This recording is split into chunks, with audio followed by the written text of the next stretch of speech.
Welcome once more again, wherever you're watching this show from. It is getting even juicier and better, and I cannot actually stress more on what Professor Langmia is talking about. But then before we went for the break, we just said that we're going to discuss more about his works and how we can actually apply this in Africa. I know most of us who are the young African scholars are struggling a lot on applying most of the Africana communication theories, but then he is right here with us. How are we going to use these, and not just that, but also on any other content that he has, many other books. Also, we're going to be talking about the black communication in the age of disinformation. I mean, I'm so excited to have been mentored, and I'm excited to say that, well, if you do not have a mentor like him, who else are you going to have? So, Prof, welcome back to Thank this you. show. Thank you. I already told our viewer that we are trying to know what Black Africana communication theory is. But probably you need to tell us, how did you come up with this, and how can we use it better for our African research? Good question. Studying in the United States, you imagine you're studying in the United States as a black person, as an African, yet you're studying theories that were designed from the Euro-American standpoint. Culturally speaking, socially speaking, economically speaking, politically speaking. Yet you are an African and you're writing a dissertation, or you're trying to resolve a problem of black people or of Africa. You take those theories and you apply it to study. How are you really thinking in your right mind that is going to be effective? By the way, we have to, what is the relationship between theory and research? The relationship between theory and research is that theory informs research.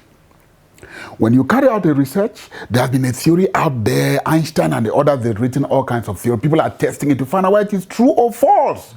Then imagine you are in Europe as an African, or in America as an African, and you are using the Eurocentric theories on Africa's problems, African issues. That is, to me, a crime. Honestly, it's like a crime. It's like somebody coming to your house and pushing you out and locking the door and say, before you get inside, you have to take the key. And then you go down on your knees begging to have the key. That is what triggered me to come up with this idea of the Africana black communication theories, plural. I say so because when I was reading all the other theories, I'll give you an example. Cultivation theory by George Kehbuma says that when children, of course, this was in America, when they watch TV a lot, violent TV a lot, they will go out and they will commit violence and they will start shooting and so on. Take that in the United States. Can that happen in Africa? No, let's think about it. Kids have been watching TV. I have been watching TV since 1985 in my country. We've seen all the King Kong movies in India. We've seen all the violence. How many of us have gone out, taken weapons, and been shooting people? So that's an example to show to you that it was a misplaced kind of priority. To use those kinds of theories to resolve African problems. In fact, I said here when I was in Makerere as a visiting professor, I was telling the students that you cannot harvest theories in Muzungu land in Europe and America and plant it on the soil of Africa. It would not germinate. That was my argument. This is not to say there are no other theories that could at least be tested and seen some result. So I told them that that was why I came up with these Afrocentric theories. So I gathered top communication scholars of African descent all over the world to come up with the first edition of that theory, black communication theory. That was published by Paul Grieve Macmillan, and I really want to give kudos to them for publishing that, because this is a Eurocentric publisher. Publishing things about Africa, and for them to agree to do that, I mean that they too are hungry to get things from Africa. Yes, because Prof actually almost asked you, how difficult or easy was it for you to get a publisher from the Eurocentric perspective to publish something that is Afrocentric? Part of it is also a statement. We also want to make a statement that, look, it's not only Africans that are really craving for their African dignity. Even Europeans and Americans are looking forward to see where are the Africans really thinking about their dignity. Where do they think? Where do they stand tall? Where do they really measure themselves in the global universe? And so these publishers said, okay, let us see. So when they started reading what my fellow black communication theorists or writers and scholars were emerging, oh, they said these things existed. Take, for instance, the white syndrome theory, which is in chapter 2, or the Matic theory by Molefi Asante, starting from Egypt. They had no clue about these things because they were suppressed because of the colonialism mentality that they impose on this Africa. That look, the only way for you to study about the Tour Eiffel in France, study about the London Bridge in don't study about your own bridges here, don't study about your own people. You people are devils, or you people are monkeys, and so on. That was the mindset. They did not want you to know about the civilization of the pyramids in Egypt. They didn't want you to know about the University of Sankore in Timbuktu. That was teeming with students in the 16th century. People coming from all over the world to study in Timbuktu. These are things that were suppressed. Why were they suppressed? Because the argument has always been that Africans are more oral, they are not written. And it is true, because our parents believed more in transmitting messages from one generation to the other. So there were no preservations. And nobody think that oral culture is also authentic. And because of the written culture, they push those books down the throat of us and our siblings. So now we are saying, no, be careful. We are not saying don't study that, but embrace what yours are saying. Look at the creolized media theory. By this Jamaican theorist, Nikisia Gordon, who was talking to my student a few days ago. This is in Jamaica. This creolized media theory. Creole is a language spoken in Jamaica. Now you want to study media in Jamaica. If you ignore Creole, how can you effectively analyze what the media is doing in Jamaica? No, let's be honest. Oh, no, this is laugher. These are things that make people to laugh. How can you come here? Most of the TV that I watch in my room is Swahili TV. I go to Uganda, I look at the Buganda. It's Luganda. Because it is what is authenticity. There are people in the rural area that have no clue about English language. They have no clue about French. I was telling you the other day, I was telling you about Lilani app in Mali. Remember I told you about Mamadou Goro, who created an app for the social media that will help to translate and interpret messages in French to Bambara and other ethnic languages in Mali. Is this not Afrocentrism? What else is it? Now let's be honest. The problem, what actually you are trying to say is that we are not doing enough to embrace who we are. Good. But then do we have now hope for these young African scholars who probably think that they're only in school just to pass through and get a certificate for them to go and have a job, but then after they do that particular bit of research, it just stays in their computers, they're not able to publish it, and then probably could you attribute this as to the reason as to why we are using more of, the Eurocentric theories, and when we now send such research to them, they don't make sense at all, because then they wonder what are you problematizing here? Why are you using something that is not really applicable? But then because we cannot be told, there's nobody here to tell us probably whatever you've done is not internationally recognizable because you don't know what you're doing. Thank you for that question. And this is what I encountered in Ghana, in Nigeria, in Cameroon, in Uganda, and now here in Kenya. Because the kids were told that, look, if you emphasize Kiswahili, for instance, if you write about the African culture, the African ways of life, of marriage, of death ceremony, it will not be recognized. You will not go anywhere because it's not seen anywhere in the world. This is another crime being committed by our fellow Africans. In fact, I will say we did not follow Ngugi wa Thiong'o, who was writing in Kikuyu, and then it was being translated into English. What was Ngugi saying? Ngugi was saying that you start the journey, charity begins at home. Start by discovering yourself. Which other way to discover yourself? By starting with your own language. That's to begin with. Secondly, understanding the theories that help you communicate interculturally, group, interpersonally, and intrapersonally. That is your own theory driven by the way you see the world. If you understand that, then you can embrace something that's different. You can embrace something that's outside. But first of all, understand how you operate in your own place. How are dirges communicated to people? How are deaths communicated to people here in Africa? Yes. They don't just come out straight away and say, oh, your mother has died, your father. No, we don't do that. But it is done like that in America or in Europe. There's even a pass-through funeral in America.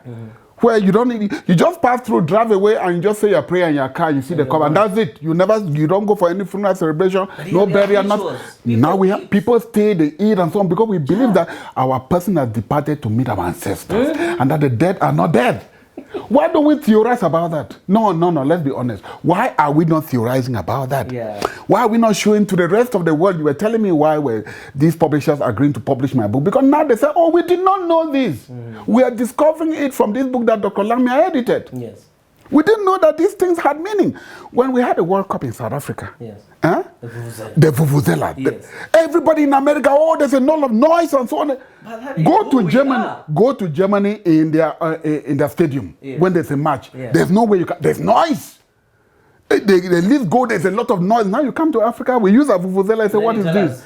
This is our culture. It has a historical implication. Why are we not theorizing about that?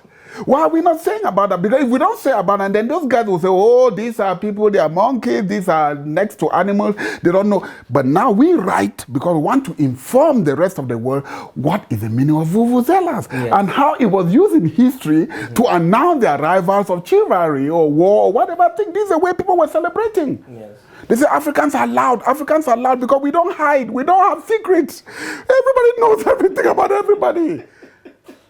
Let's be honest now. Here you go. I give. Thank you, my brother. Thank you. In Africa, this is how we do it. All the fruits are here for you. I don't know which one do you like anyway. No, but this gesture you are making, you are laughing, but this is symbolic. We share. Why are we having tea? Why having this? Or if I was having this on CNN, they will not allow me to have my tea. Because it's artificial. Artificial intelligence has come an even complicated issue again. They call it artificial intelligence. Not real intelligence, but artificial intelligence. And we're embracing it. No, it's artificial. It's not real. So we keep embracing and getting married to things that are not real, making us to be robots of the world. And we are saying no. We are telling Africans, we are telling people who are in charge of educational prerogatives here in Africa that teach your people to have self-dignity first, self-determination. And yet they said all these things now. They cannot counter. We will allow these kids to spit on our graves when we leave. Because they will tell us we sold this continent to the West. China is everywhere here. And they don't respect us. There is no dignity that they ascribe to the African person because we have not had the dignity ourselves. We are not proud. Look at, I was telling you about the signboards. Your signboards here in Nairobi. You are everywhere, it's all in English. Why don't you write Swahili and then English second, Swahili second? Then when you see the Chinese signboard, they start with Chinese before English. Nah. We are jokers. We are. I was in your car. Yes. It's a Korean language in your car. Korean language? Korean. I don't even understand. We took your car to Kitale. Kadenga and I, we took your car to Kigali. Yes. And they were telling us some signs when we did not hear. We just said when the car stopped, it will stop. This is the tragedy of Africa. We took the GPS. There's a lady who is giving us the GPS and direction. Does not even know anything about the culture of this place. But we have to follow. Why? Because we've not sent representatives in this organization to also champion and trumpet African ways of thinking and African ways of doing life. And again, by the way, congratulations for having had your chapter accepted in this book. And by the way, when I was your visiting professor last year, and you were in my class, like all other PhD students, I told you guys that I'm not that kind of professor who just takes assignment from students, grade them and give them, and then they put them under the bed and that's it. I said, you light a lamp, you don't put it under the bed, you put it above the bed so that it shines for the whole room. Yeah. So whatever you guys are going to give to me as your research paper, I'll make sure that the best is published. I'll make sure that at least let the world see what you're saying so that it's not only limited here in Kenya. And luckily, your chapter was the one that I accepted. Why? Because I realized that it's not me to accept it. We send it to the publisher, and the publisher send it to other anonymous reviewers. Yes, we did. And they said, do this, do this, do this, do this, and you did it. Yes. That is the same thing now about the mentorship. All faculty members, staff who are teaching, especially the PhD and master students, they should tell them that they should take their research and at least promote it so that it can be published as a journal or as a book chapter, so the rest of the world should know that research is happening on the continent of Africa. Yes. You come here, or I'm a master student, I'm a PhD student, what have you published? Nothing. I've not been encouraged because there's no mentorship. Yes. But what I've been telling my colleagues is that, look, let us push this out to the rest of the world. Because if we don't do this to the rest of the world, then we who are in North America, they keep telling it's just 1%, even 0.5% of blacks who are publishing or who are competing. Look at the Ivy League universities. How many black scholars are there? Look at the top conferences. Look at the top publishing houses. Look at the top journals. How many are being edited and managed by blacks? Yes. How many publishing houses are on the continent of Africa to begin with? Our priorities are not on it. Our priorities are the skyscrapers. And remember, Mazuri warned us that if we keep imitating what is happening in Europe, then we'll be dependent for the rest of our life. And that's what is happening today. We are dependent. And when you are dependent, everything, they push everything down your throat. Look at the dresses on the street of Nairobi. Tell me whether it is Africa. Am I in Africa or am I in New York? Tell me. You know, these are the issues that we have to wrestle with. And we have to confront this issue. Yes. This should be debated in the parliament. Yes. 2020, COVID hit. Every other group of people in the world, all ethnicities, all ancestries, they are trying to write and publish about the effects. Where are the communication scholars on the black continent? That was the question I asked myself. So I had to Google, I went to all kinds of outlets, I was not seeing everything that was written. That's when I had this idea of publishing this book. That in the age of COVID, how are the black communicators and the black communicologists handling this issue of misinformation and disinformation that is populating the internet? Yes. Is it, did it come from Wuhan, China? Yes. And how are Africans going to handle this? It seems they don't have all kinds of financial wherewithal like in America and so on. They have to sit at home. How are they going to study? How are they channeling the messages of health? What is going on? And I realized there was a lot of junk. Yes. Why? Because Africa was waiting for Europe and America. Because when they say, okay, he who plays the piper dictates the tune. That's what they say. So I said, no, Africans are not waiting for Europe. They are also doing things behind the scenes. So when I came to Daystar as a visiting professor, all right, and then I said, this is a book that I am authoring, and I want you guys to contribute chapters. You know, tell us what has been happening in the age of misinformation and disinformation on the internet, especially during this era of communication. What are the black people saying? So, of course, there were people who wrote about these things, about the health issues, misinformation about health. You know what it means for you to get a wrong tablet that has been sent to you on WhatsApp? You'll be wrestling with your life in the hospital, and you guess what? It's the bills that you're going to pay because of misinformation or from photoshopping of a certain meme, and you believe in it. So that is why this book came about, and I wanted Africans to at least articulate their cultural way of communication. So just to come back to what you were saying, I believe that we have to have some cultural awareness. I believe there's something called conscientization. I believe that there's something that the decolonization of the mindset, because as you are saying, and I agree with you, I was also brainwashed. And I was not only brainwashed, but I was brain dry clean. You know, when you wash, you dry clean. No, honestly.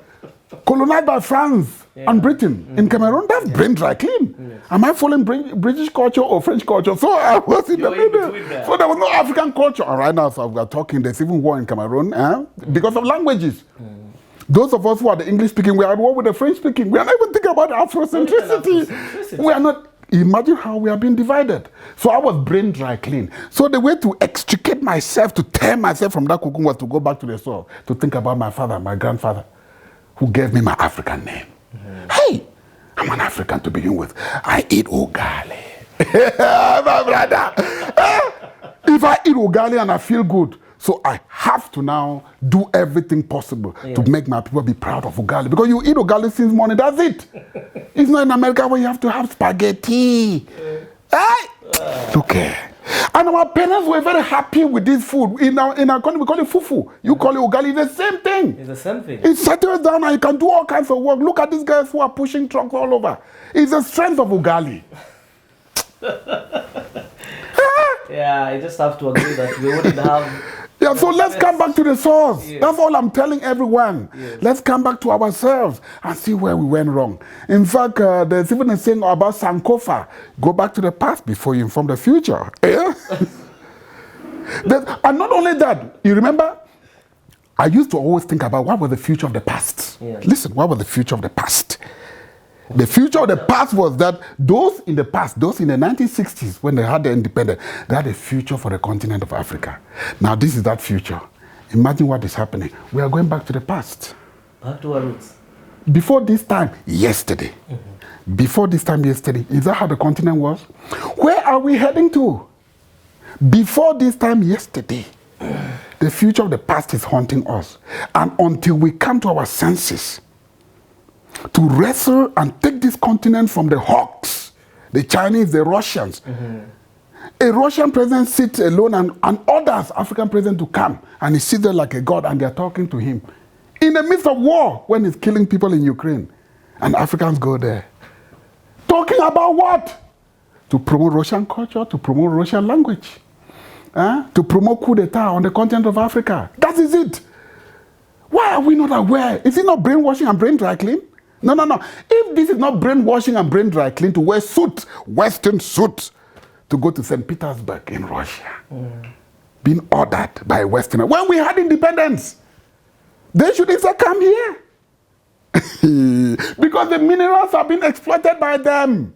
They should come here and apologize that we did wrong to the Africans. It's time you guys gain your dignity. We are sorry. You know, there's a discussion about reparation in America all the time. Yes. It's true, it's serious. Martin Luther King and the others, they gave their life. Malcolm X, they gave their life.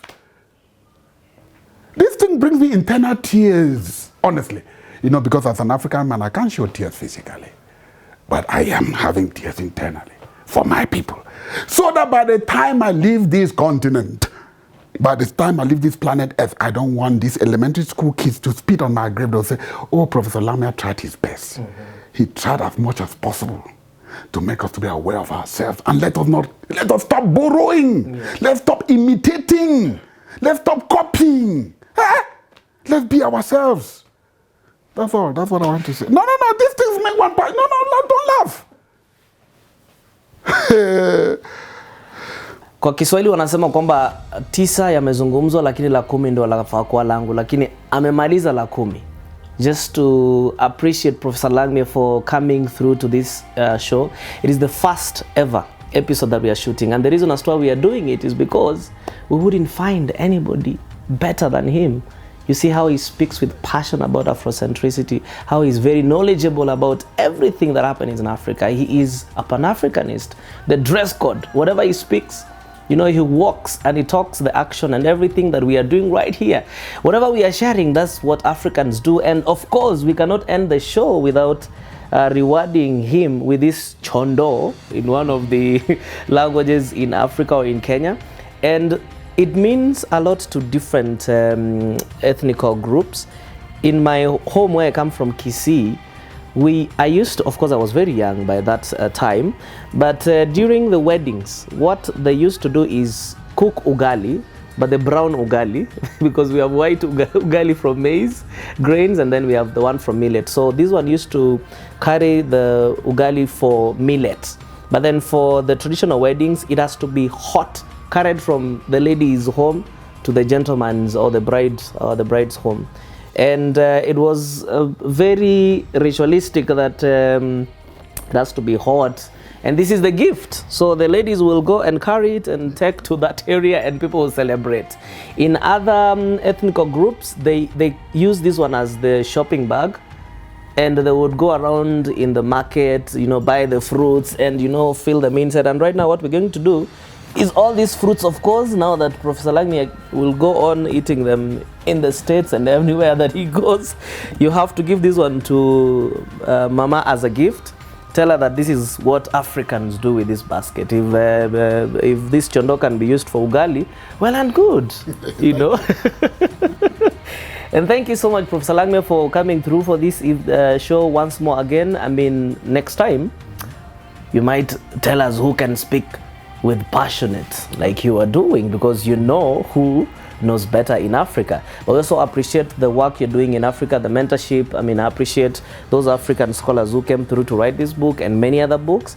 And it's just like an awakening call that we have to decolonize our mindsets. It has been a great pleasure, and I'm honored to have hosted Professor Langmia in this very first episode of Unlock Your Talent with mentorship of African young scholars, where we speak more about Africa, culture, and everything about our languages, but you know it better and you've heard it from him. We hope to see you in the next episode.